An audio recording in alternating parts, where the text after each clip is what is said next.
தமிழ்நாட்டு மக்களுக்கு எப்படி நொங்கு குடிக்கணும்னு சொல்லி தரேன்.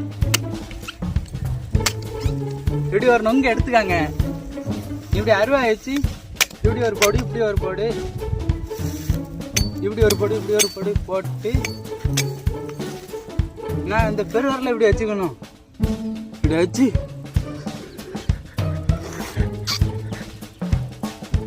மேம் மேம் ரொம்ப டேஸ்டா இருக்கு மேம். மேம் டேஸ்டா இதே பண்ண முடியல.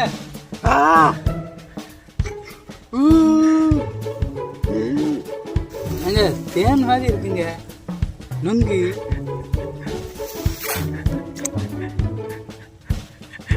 அப்படி வச்சோன்னே அப்படி இது உடம்புலாம் அப்படியே புல் அருகி.